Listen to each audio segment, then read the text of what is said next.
Emma, Disney wants me to play Cruella de Vil in 101 Dominations, which is originally played by Glenn Close. I doubt anybody can play Cruella de Vil better than her. Chris, Glenn Close has nothing on you. Emma, you think so? Chris, if it doesn't come out right, I will create you an original character called Colorbella. She doesn't have to dress only in black and white. You know, it's about a girl, who colors white dogs with various color, photographs the dogs and does exhibitions. She also publishes photo books. Colorbella is a writer, a painter, and a photographer. She likes to dress in all kinds of fashion outfits. Then comes Evil Witch who kills dogs, make cuisine out of them and runs a fast food chain like McDonald's in order to get back to Colorbella. She is her stepsister. Colorbella's father John married Evil Witch's mother. Colorbella gets all the attention, cause she is the most beautiful girl in the world. Emma, Cruella de Vil is a villain. She owns a fashion line and skins dogs for their furs. Chris, I didn't know that. I have never watched it. Emma, Cruella de Vil might be the only villain who doesn't have issue with beautiful girls. The evil queen has to deal with Snow White. Maleficent with Sleeping Beauty. Lady Tremaine with Cinderella. But I like Colorbella. Suppose she is Evil Witch who kills dogs and makes meal out of them and run a famous fast food chain called Colorbella or Cruella de Vil. Maybe Colorbella and Cruella de Vil are the same person like Edward Norton and Tyler Durden in the Fight Club. But we are dealing with kids. Let's keep the fairy tale simple as much as possible. We don't want to confuse the audiences. Colorbella's story began with once upon a time there was a little girl named Claire. Her father and her mother divorced when she was 5. Her father married her mother's younger sister whom he was having an affair with. Her mother committed suicide due to the feeling of betrayal, overdose with pills like Marilyn Monroe. However, since suicide is a taboo subject, Disney would say that is too dark. Let's just assume she disappeared from the face of the earth. It is unknown. Yet before she left, she gave Claire a white dog. Her mother had always called her Colorbella, cause Claire loved to color anything. Claire began to paint the dog with various color in order to deal with her grief. Later, when she grew up, she became a waitress. She was a good girl. But she didn't like how some customers treat her. Or suppose one night a man with a white dog tricked her and tried to rape her in the back alley of a factory. Yet Colorbella killed him with a broken whiskey bottle by accident. She stabbed him in his neck with the glass during the struggle, left his body in the gutter and took his dog with her. Claire came to her house. She was still in the state of shock. In order to calm her nerves, she began to paint the dog with various color. She named it Jamie. Then she stood in front of a mirror holding the dog. Her image in the mirror told her to kill the dog and start a restaurant of her own. She couldn't bring herself into killing Jamie. Instead Colorbella began to collect dogs, kill them secretly, use their meat as a diet and open a fast food chain.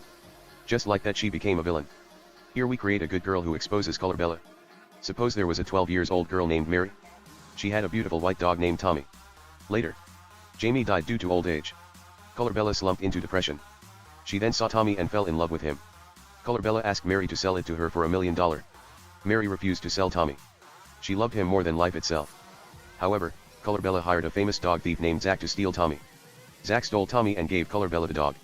She killed the dog and boiled him to a hot water like Glenn Close in Fatal Attraction. I am fucking with you. I am creating the story as I go like you. Colorbella just kept Tommy for herself. She loved to color it. Mary was sad. She cried day and night. She was a writer or an aspiring fashion designer at the tender age of 12 or both. She wrote a fairy tale, drew pictures of Tommy and appeared on television. Her father was a television producer. His name was Logan. Mary's mother died at childbirth. He then married Diana. She was a news anchor. She liked Mary and treated her kind as if she were her own daughter. Logan was impressed by his daughter's story and aired it. Mary told Tommy she loved him very much and if he were watching. Mary wanted Tommy to know she didn't want to live without him. Meanwhile, Tommy loved his new owner. Colorbella gave him all kinds of toys, fed him delicious cakes, took his photos and did galleries. She had a portrait of him at his room. She treated him like a king. However, Tommy missed Mary more than anything. He also found out Colorbella was making foods out of dogs after he did a commercial for her fast food chain. A dog named Sarah told him all about it. They were supposed to turn her to food as well. But they thought she was cute. They wanted to use her for a commercial. She was also filming a movie. She brought them a fortune. He did a movie with her. She became his pal. Later, Tommy ran away in the middle of the night and returned to Mary. He told Mary that Colorbella turned dogs into food. Mary told her father what Tommy told her. But Logan didn't believe her. Meanwhile, Colorbella was mad at her guards. How could they let Tommy escape? But she knew where he might go. She came to Mary's house with 2 fake cops and told Mr. Logan Tommy was her dog. Mary made a mistake. She must have thought it was her dog and took it by error. There was no hard feeling but Colorbella wanted Tommy back as soon as possible. Logan told Mary to give Colorbella the dog. But Mary ran away with Tommy like Dorothy in The Wizard of Oz, and they slept in the street. Colorbella found Mary and Tommy sleeping in the park. She ordered her 2 mean guards, who just impersonated as cops, to drug them. They sedated them with sleeping injection. Colorbella took Mary and Tommy to her villa and put them in a prison room. Colorbella then showed Mary a fur taken from dogs and told Mary her real mother used to be a fashion designer. She wanted Mary, who was also aspiring fashion designer, to work for her. Not only would she spare Tommy's life, but she was also starting a fashion line in addition to the fast food chain. She added her father and her stepmother lied to Mary. Tommy was not who pretended to be. The original Tommy died long time ago. Her parent tricked her with a look-alike. They never told her the truth. They were liar. Colorbella promised Mary they would make millions and start a genetic engineering company that might allow Tommy to live past 100. Mary refused to work for Colorbella. She knows Colorbella was going to kill Tommy, use his flesh to prepare food and take his fur to make a cloth. Later, Mary and Tommy escaped with the help of Zach, who thought Mary was a princess that came out of a fairy tale. Even though Zach was a dog thief, he is a good guy. He took out her two spiteful bodyguards. However, Colorbella tried to kill them. Mary and Tommy ran into the forest nearby. Colorbella caught up with Mary and tried to kill her.